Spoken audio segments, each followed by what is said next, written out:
I always tell everybody, you have to have faith. I tell all my children that. I tell everyone, you got to have faith. And, you know, I told you, I watch Joel Osteen.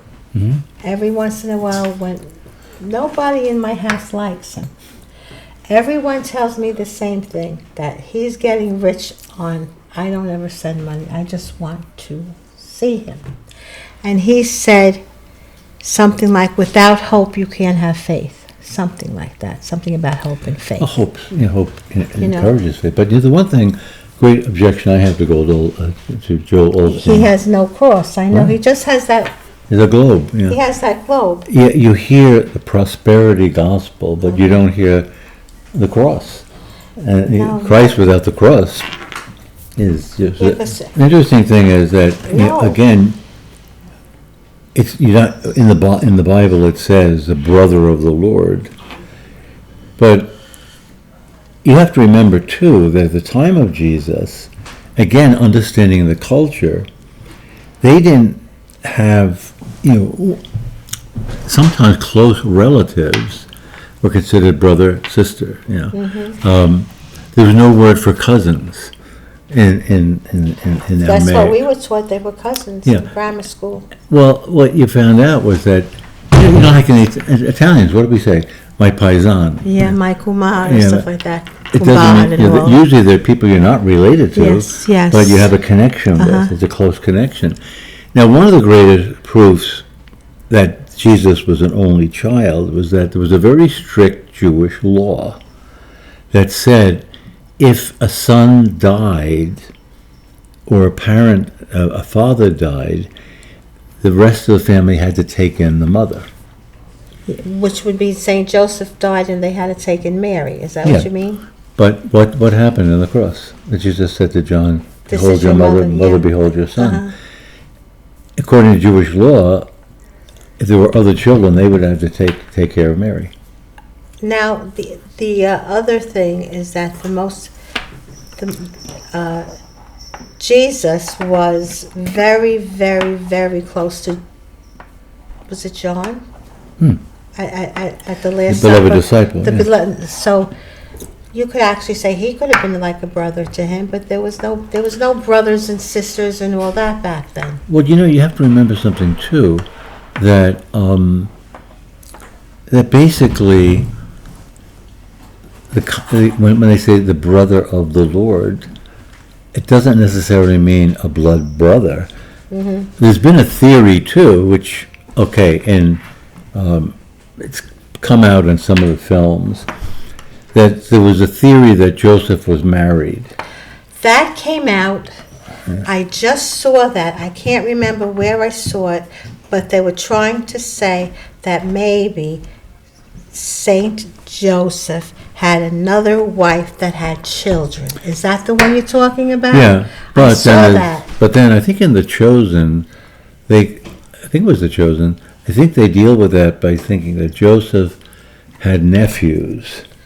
Oh, I see. And again, like the relationship, he was like a father to these nephews, and so then, in a sense, if they were his children, then Jesus may have called them brothers. It's there's, again, if you go by literally the Bible, you can draw a lot of conclusions, but the early church fathers, and they were the successors to the apostles. From the very beginning, those who were the successors to the apostles held to the fact that Mary was a virgin. Yes, I believe that. And so if they, who had the earliest link, someone said, well, why didn't the apostles mention it? Because they weren't concerned about that. What were they concerned about? Surviving, getting the word out, preaching the gospel. It's only when things calmed down a little, when Christianity was not under persecution or violent persecution, there were periods of peace, we then have time to look at the deeper questions. It's like ourselves, when you're in the middle of a crisis, you deal with the crisis. You don't say, well, what's going to be on TV next week? You deal with the crisis. And then when you have time, other things become important. Yeah. Yes, because from grammar school, we were in the 6th grade. I was in the 6th grade. We were studying the Bible, and they spoke about Christ brothers and all that.